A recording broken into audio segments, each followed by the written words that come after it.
Hello everyone. Today I am going to give you a presentation on fundamentals of digital communication and data transmission. And the outline of my presentation will be what is communication, digital communication system, advantages and disadvantages of digital communication system. So after presenting this, I hope you will well understood what about digital communication and its fundamental aspect. Now let's start. What is communication? Communication is transferring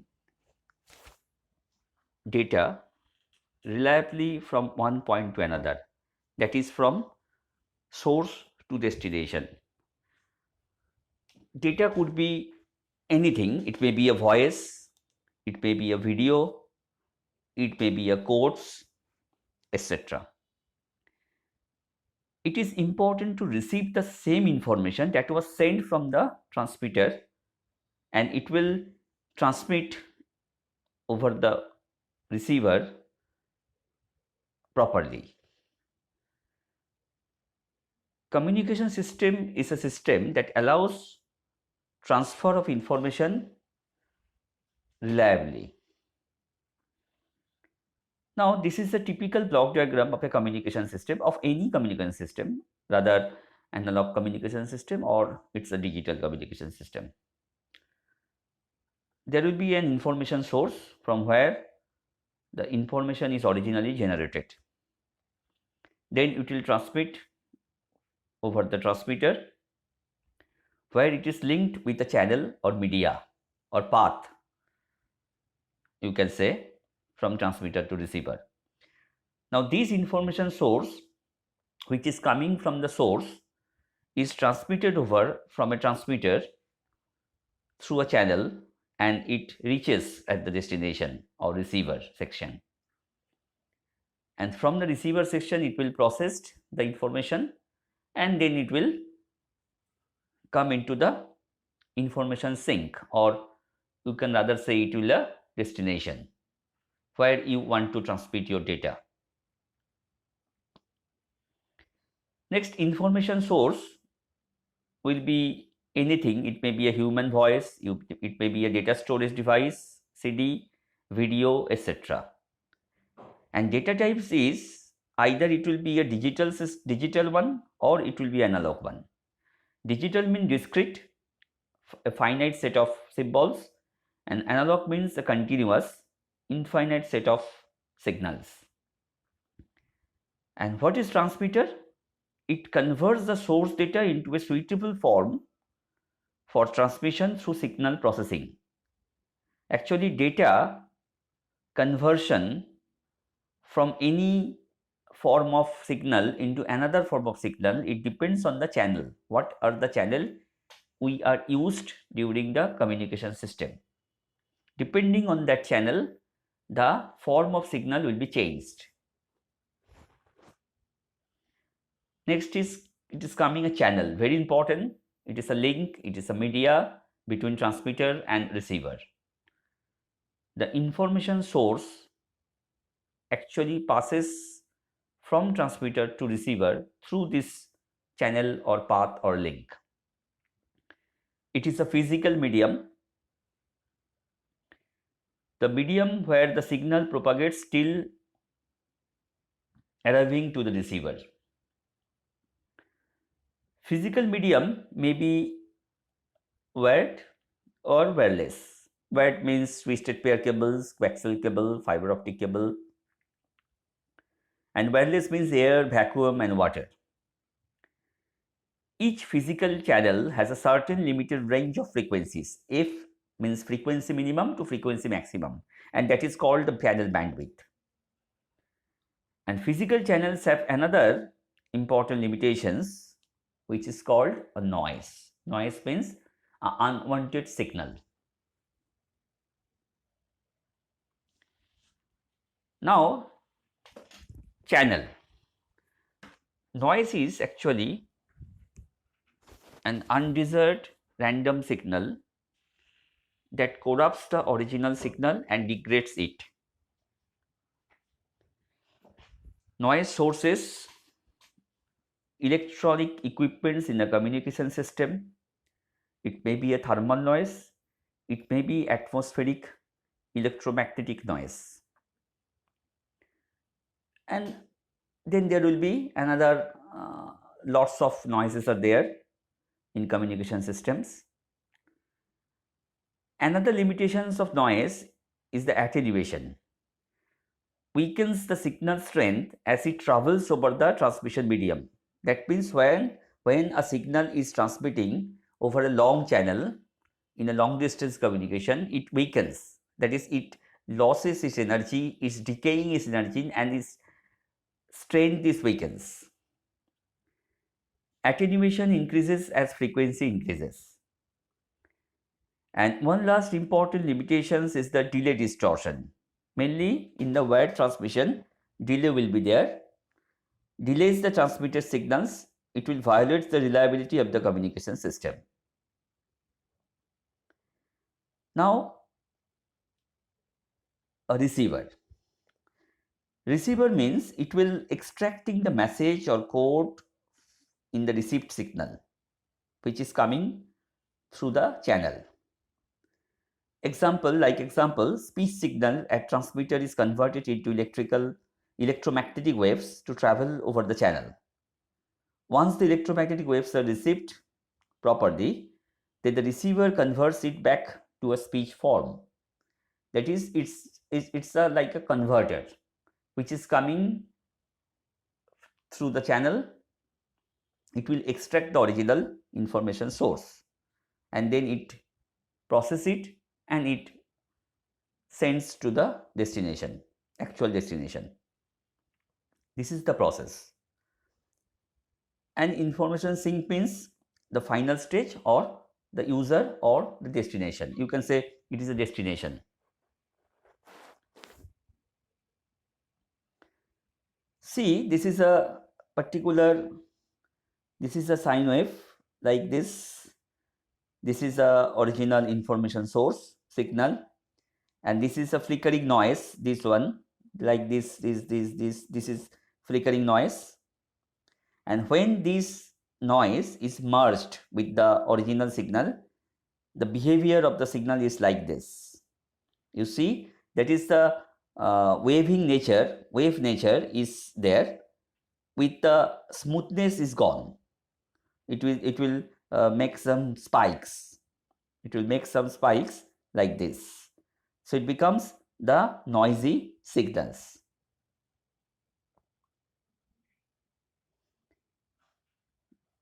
Next, coming into the digital communication system, it is very important because our topic of conversation, our topic of presentation is digital communication system.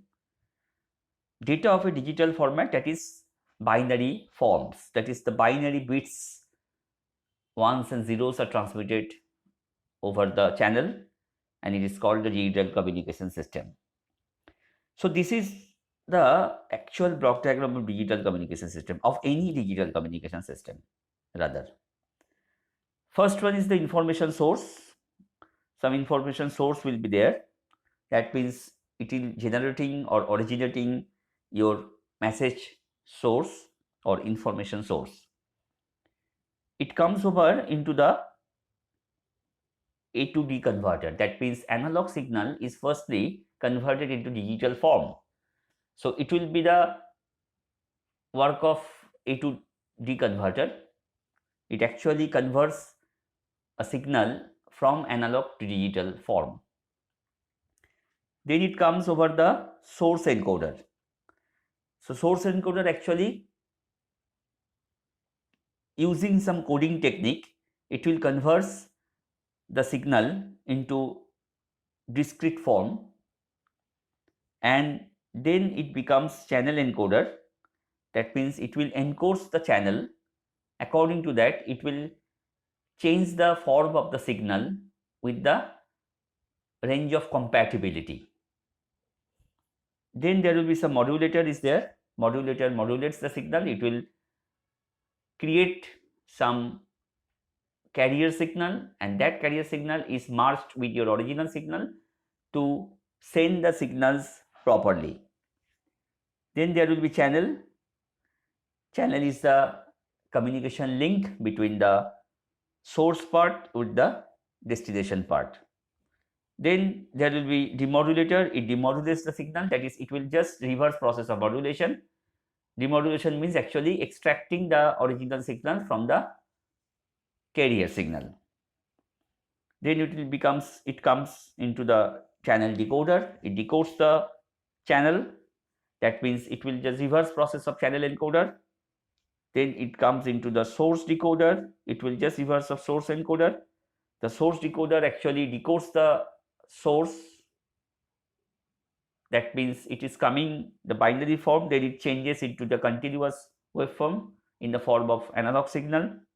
Then there will be digital to analog converter. It will actually create some analog signal from your digital signal, and then this will be information sink or destination. So this will be the total process follow in a digital communication system. Now let's try to understand each and every block. Now firstly, it will be information source. It will be any form of analog data like microphone, speech signals, image, video, anything.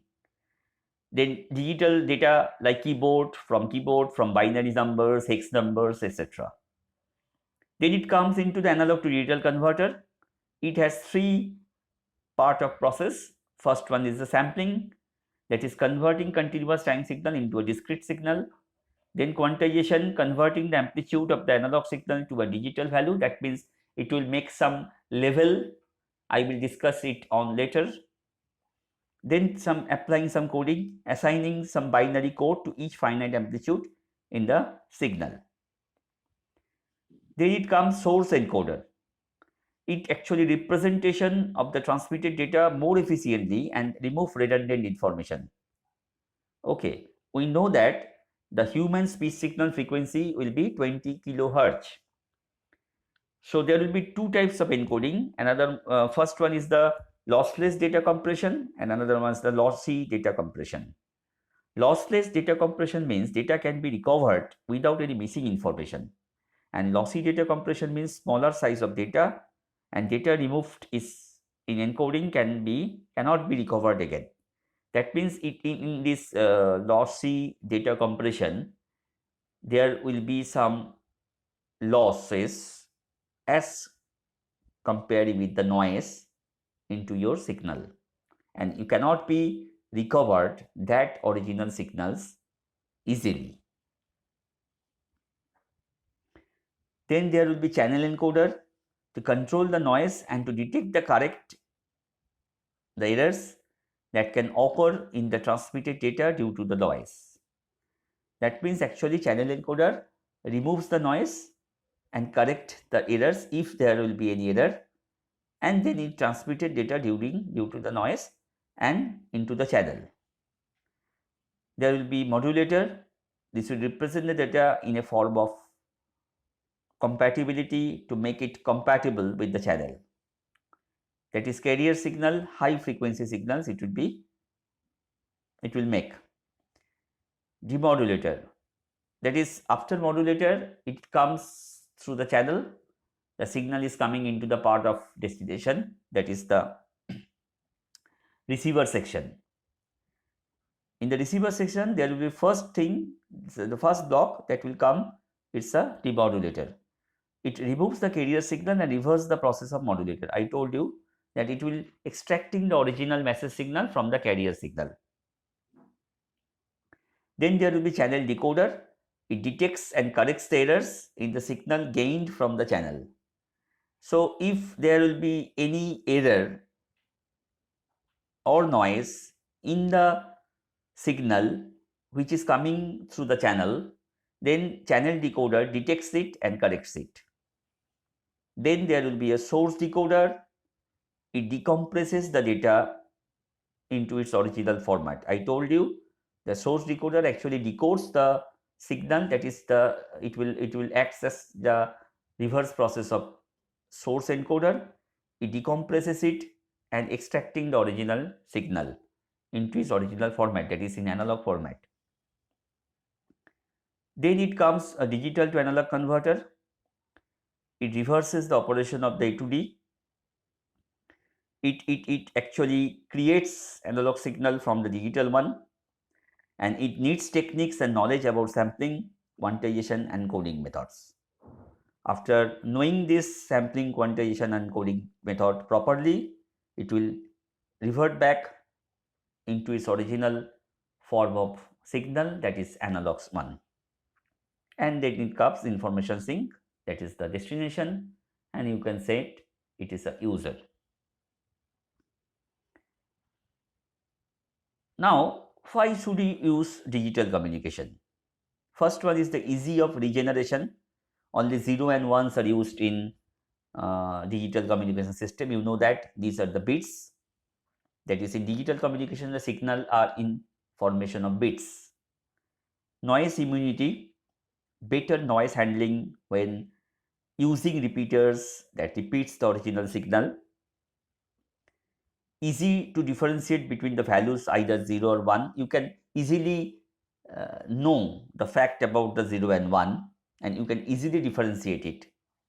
Easy of transmission, less errors, faster processing, better productivity. So that means easy of transmission, and beyond the limit, it faster transmission. Easy of multiplexing, you can easily multiplex different type of signals into a one, that is transmitting several signals simultaneously.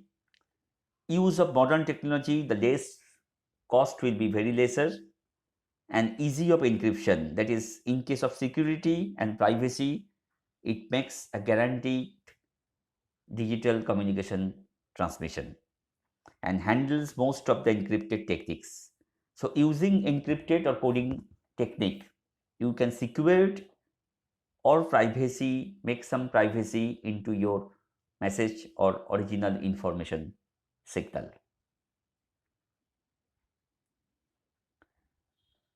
What are the disadvantages? The major disadvantage of digital transmission is that it requires a greater transmission bandwidth or channel bandwidth to communicate the same information in digital format as compared to analog format. That is, you need a greater bandwidth, transmission bandwidth or channel bandwidth in case of digital transmission system. Another disadvantage of digital transmission is that digital detection requires system synchronization, whereas analog signals generally have no such requirement. That is, in case of digital transmission system or digital communication system, you need a synchronization detector, which is not required in case of analog system. So this increases the cost as well as setup size of the digital communication system. So that's all for today. And what we learned from this presentation, I hope you learn or you get the basic concept about the communication, descriptive concept of digital communication system, what are the blocks are used like decoder, encoder, ADC, DAC, source encoder, source decoder, channel encoder, channel decoder, like that. For the functionality of these blocks and advantages and disadvantages of digital communication system. So I hope you enjoy this session and hope it will be beneficial to you. Thank you, and that's all for today.